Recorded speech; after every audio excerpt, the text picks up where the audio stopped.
Previous వీడియోలో చూస్తే నా ఎగ్జామ్ వీడియో అండ్ దాని తర్వాత నేను వీడియోస్ తీయలేదు. ఈ రోజు ఫైనల్ గా నాకు నా ఫస్ట్ ఫ్లైట్ మెయిల్ వచ్చిందన్నమాట. ట్రైనీ క్రూ నుంచి క్యాబిన్ క్రూ ట్యాగ్ పెట్టబోతున్నా.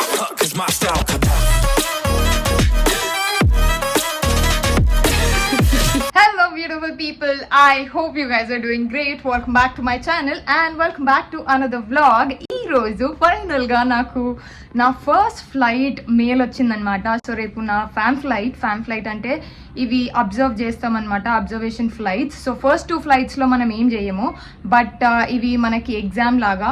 ఈ 2 ఫ్లైట్స్ అయిపోయిన తర్వాత మనకి డైరెక్ట్గా ఒక ఫైనల్ టెస్ట్ ఫ్లైట్ ఉంటుంది. దాంట్లో క్వశ్చన్స్ అడగడము, ప్రాపర్ క్రూ లాగా ఆపరేట్ చేయడం అవన్నీ ఉంటాయి. సో మీలో చాలా మంది ఇన్ని రోజుల నుంచి ఫ్లైట్ వీడియోస్ పెట్టట్లేదు అంటే నాకు వాళ్ళు ఫ్లైట్ ఇవ్వండి, నేను ఫ్లైట్ వీడియోస్ ఎక్కడి నుంచి పెడతాను మీరే చెప్పండి. మాట్లాడనీకే చాలా ఉంది, బట్ ప్రతి ఒక్కటి మాట్లాడలేము. కొన్ని అందరికీ మంచిగా యూస్ఫుల్ అవుతుంది అని కొన్ని విషయాలు చెప్పినా చాలా మంది నెగిటివ్గా తీసుకుంటారు, ఏదో ఒకటి పిన్ పాయింట్ చేస్తారు. సో అందుకోసం ఐఎమ్ క్వైట్. బట్ దానికన్నా ముందు చాలా ప్రిపరేషనే ఉంది. అక్కడనే ఉన్నాయి. వాళ్ళు నాకు యూనిఫామ్ ఇచ్చిన తర్వాత నేను దాన్ని ఆల్టరేషన్ అస్సలకి చేపియలేదు. అండ్ దాంతోపాటు నా డాక్యుమెంట్స్ కలెక్ట్ చేసుకోవాలి, వెళ్ళి జిరాక్స్ తీసుకోవాలి, అండ్ నా బ్యాగ్ సదురుకోవాలి. దాంతోపాటు ఇంకా చాలా ఉన్నాయి. సో నాతో పాటు మీరు కూడా చూసేయండి. ఫస్ట్ ఫ్లైట్ ట్రైనింగ్ అయిపోయిన తర్వాత ఫస్ట్ ఫ్లైట్కి వెళ్ళే ముందు ఏమేమి తీసుకెళ్ళాలి, ఏమేమి ప్రిపరేషన్ చేయాలి అనేది చూపిస్తాను. ప్రీవియస్ వీడియోలో చూస్తే నా ఎగ్జామ్ వీడియో అండ్ దాని తర్వాత నేను వీడియోస్ తీయలేదు. బికాజ్ ఎగ్జామ్ టెన్షన్లో చాలా మంది ఎగ్జామ్లో ఫెయిల్ అవుతుండే. It was too difficult. ఎందుకంటే ఎంత ఎగ్జామ్ ఉన్నమాట చెప్తున్నా, ఎగ్జామ్ ఎట్లనైనా క్లియర్ చేసేస్తాము ఆడీడ చూసి.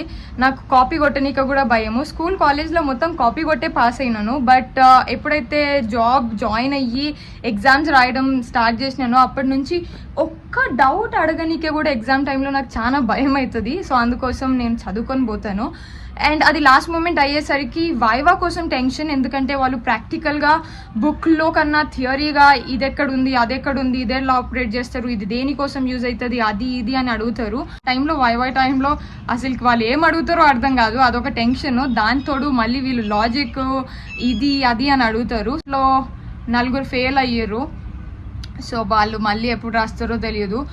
ఎయిర్ ఇండియాలో ఎగ్జామ్ చాలా స్ట్రిక్ట్, స్పెషలీ సేఫ్టీ ఎగ్జామ్ అనమాట. చాలా మంది ఒక బ్యాచ్లో 25 మెంబర్స్ ఉంటారు. 25 కన్నా తక్కువ ఉండొచ్చు, కన్నా ఎక్కువ ఉండొద్దు. సో దాని ప్రకారం కూడా ఎక్స్పీరియన్స్ వాళ్ళు కూడా 25లో ఓన్లీ 10 మెంబర్స్ పాస్ అవ్వడము, 14-15 మెంబర్స్ ఫెయిల్ అవ్వడము. సో దానివల్ల నాకు ఎక్కువ టెన్షన్ అయింది. ఎనీవేస్ ప్రణవి క్లియర్ చేసేసింది. So she's ready for the fam flight. And let me make it one thing clear, నా ఎగ్జామ్ అయిపోయిన 3 వీక్స్ తర్వాత ఇది నా ఫ్లైట్ పడింది. సో వెంటనే పడిందని మాత్రం అస్సలు కనుక్కోకండి. అది by the way Prachi uniform. Prachi already flight చేసేసింది, కొరియాకు కూడా పోయి వచ్చింది. తో పాటు నా వాచ్ ఆగిపోయింది, ఇది కూడా చేపియాలి. తీసుకున్న ఎన్ని ఇయర్స్ అవుతుంది, 4 ఇయర్స్ తర్వాత ఇది ఆగిపోయింది అనమాట. ఒకసారి వెనకాల చూడండి, ఆల్రెడీ ట్రై చేసినాను.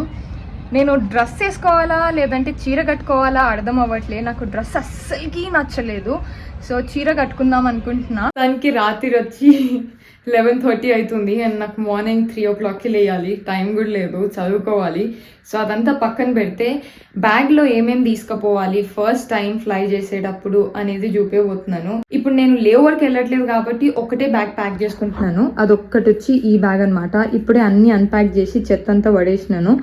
ఎందుకంటే ఇన్ని రోజుల నుంచి మనం ఫ్లైట్ కోసం వెయిట్ చేసి అవి దాని లోపలనే ఉండిపోయినాయి.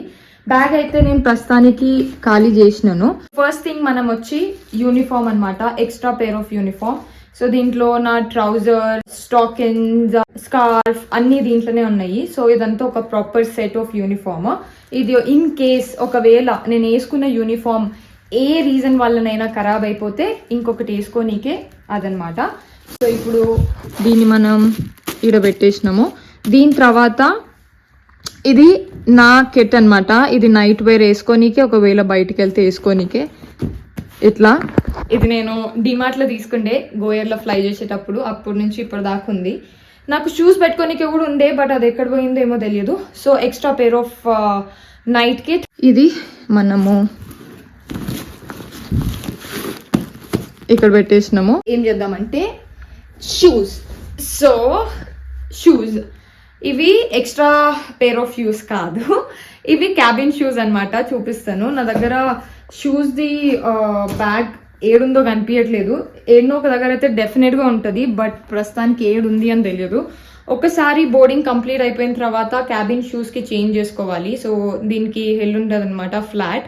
సో అంత లాంగ్ సెక్టర్స్ అప్పుడు బ్యాక్ పెయిన్ రాకుండా హెల్ప్ చేస్తుంది. యాజ్ సూన్ యాజ్ అందరు ప్యాసింజర్స్ బోర్డ్ అయిపోయిన తర్వాత మనము ఈ షూస్కి చేంజ్ చేసుకోవాలన్నమాట. సో నా దగ్గర ప్రస్తుతానికి షూ కవర్ లేనందుకు ఈ బ్యాగ్లో పెట్టుకుంటున్నాను, ప్లాస్టిక్ దాంట్లో పెట్టుకోకుండా. మన మేకప్ కిట్. సో ఇది డెఫినెట్గా ఉండాలి బ్యాగ్లో. క్యాబిన్ క్రూ అంటే మేకప్, అది లేకుండా మనం ఫ్లైట్కి కూడా పోనీకి రాదు. సో దీంట్లో బేసిక్ మేకప్ దీంట్లో ఉన్నాయి. అండ్ ఇది నా ఐ మేకప్ కిట్ అనమాట. ఎప్పుడు ఐ మేకప్వి ఊసిపోతాయి, అందుకోసం సపరేట్గా మెయింటైన్ చేస్తా, లేదంటే పౌచ్ అంతా ఖరాబ్ అవుతుంది. సో ఇదొకటి. ఈ రెండు అయిపోయినాయి కదా. మన QRH. సో బేసిక్గా QRH అంటే క్విక్ రెఫరెన్స్ హ్యాండ్ బుక్ అనమాట. దీంట్లో మనకి అన్నీ ఉంటాయి. బేసిక్ మనకి పెద్ద పెద్ద మాన్యువల్స్లలో మొత్తం ఇన్ఫర్మేషన్ ఉంటాయి. దీంట్లో షార్ట్ కట్గా ఇన్ఫర్మేషన్ ఉంటుంది అనమాట. ఆ టైంలో ఆ సిచ్యువేషన్లో ఏమైతే అవసరం పడుతుందో అవన్నీ దీంట్లో మెన్షన్ చేసి ఉంటాయి. అండ్ దాంతోపాటు లేటెస్ట్గా circulars, let me show it you. So మొత్తం వెనకాల సో ఇవన్నీ సర్క్యులర్స్ అనమాట. టైం టు టైం అప్డేట్ చేస్తుంటారు.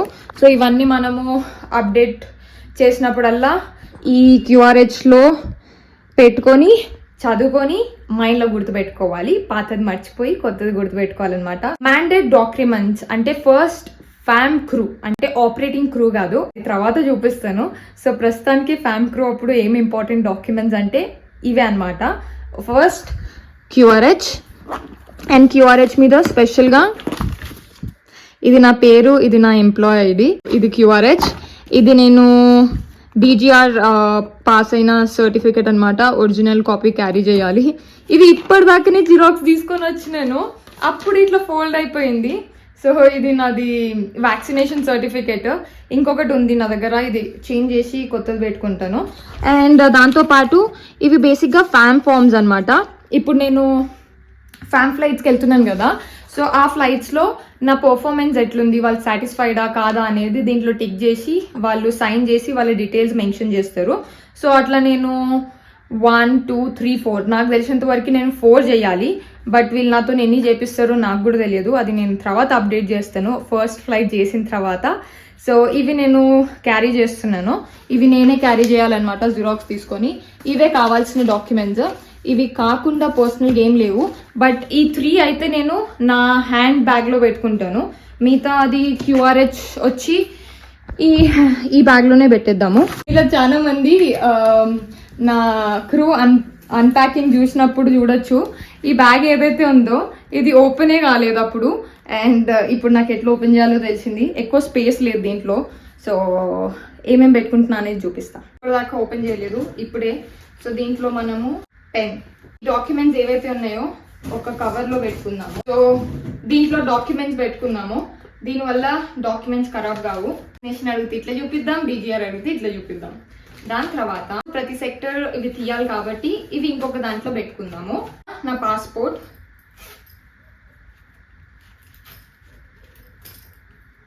ఓకే. పాస్పోర్ట్తో పాటు ఎందుకైనా యూస్ఫుల్ అవుతుంది అని కొన్ని ఫొటోస్ పెట్టుకున్నాను. Photo, pen, extra.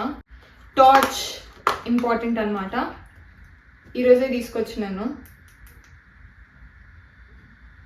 కనిపిస్తుంది అనుకుంటున్నా. ఇప్పుడు నేను రేపు ఫ్లైట్కి వెళ్తున్నాను కదా, ఆ డీటెయిల్స్ నేను ఒక చిన్న బుక్లో మెన్షన్ చేసుకోవాలి. ఎందుకంటే ఫస్ట్ ఫ్లైట్ కాబట్టి క్యాప్టెన్ ఎవరో, క్రూ ఎవరో, ఫ్లైట్ రిజిస్ట్రేషన్, ఎన్ని సెక్టర్స్ ఆపరేట్ చేస్తున్నాం అవన్నీ గుర్తుపెట్టుకోనికే మెన్షన్ చేసుకుంటే ఎవరైనా అడిగినా కూడా మనకి ఎన్ని అవర్స్ ఫ్లైట్ అని సడన్గా ఒక ప్యాసింజర్ అడిగినా చెప్పనీకి వస్తుంది. ఎక్స్ట్రా శానిటరీ ప్యాడ్స్, ఇవి నాకని కాదు బట్ ఫెలో క్రూకి ఎవరికైనా అవసరం వస్తుంది. సో వాళ్ళ కోసమో, లేదంటే ప్యాసింజర్ కోసము, లేదంటే నా కోసమో. సో ఎక్స్ట్రా డెఫినెట్గా క్యారీ చేయాలి ఎప్పుడు. I prefer it. వాలెట్, దీంట్లో పైసలు ఏం లేవు, 20 రూపాయలు ఉన్నాయి. ఎప్పుడు వాలెట్ ఖాళీ ఉంచి పెట్టుకోవద్దని అట్లా 20 రూపాయలని తీయకుండా అలా ఉంచి పెట్టుకుంటాను. ఇవన్నీ నా కార్డ్స్ అనమాట. కార్డ్స్, ఫొటోస్, విజిటింగ్ కార్డ్స్ ఇవన్నీ ఉన్నాయి. యాక్చువల్గా బ్యాగ్ బాగుంది, బట్ దీని లోపల ఎక్కువ స్పేస్ లేవు కాబట్టి ఎక్కువ సామాన్ పెట్టుకోనికి రాదు. And at the same time passport important. Passport ఊకే తీసి చూపించాలి కాబట్టి దీంట్లో ఉంటే ఈజీగా తీసి చూపించచ్చు. నా ear phones and power bank. ఇది లేకుండా నాకు అస్సలకి నా పని కాదు. ఇంటి కీస్, దాన్ని నేను పాస్పోర్ట్లోనే పెట్టేస్తాను అనమాట, బికాస్ దీంట్లో ఉంటే నేను మర్చిపోను. పర్ఫ్యూమ్, కాజల్ అండ్ లిప్స్టిక్, దాంతోపాటు ఒక చిన్న కోమ్ అనమాట. ఇన్ కేస్ జస్ట్ జుట్టు ఏమన్నా చెడిపోతే ఇట్లా దూకోనికే. కాజల్ అనేది కొంచెం టైంతో పాటు లైట్ అవుతుంది కాబట్టి కొంచెం కాజల్ కూడా వేసుకోనికే. లిప్స్టిక్ డెఫినెట్గా చేస్తూ ఉండాలి. And perfume time to time చేసుకోవాలి, లేదంటే మంచి స్మెల్ రాదు. పడతలేదు, ఎక్కువ సామాన్ కూడా పెట్టలే. డా సో ఇది నాది రెడీ అయిపోయింది. బ్యాగ్ ఎంత కొత్తదంటే ఇంక ఇది తీయని కూడా తీయలేదు నేను. ట్రైనీ క్రూ నుంచి క్యాబిన్ క్రూ ట్యాగ్ పెట్టబోతుంది. అండ్ దాని తర్వాత ఎయిర్ ఇండియా ట్యాగ్ అనమాట. సో ఇది మనం బ్యాగ్కి పెట్టేద్దాం, సో దాట్ ఇది ఎయిర్ ఇండియా క్రూ బ్యాగ్ అనేది తెలుస్తుంది. ఇట్లా తీసుకొని వెళ్ళిపోవచ్చు. సో నా బ్యాగ్ సెట్ అయిపోయింది.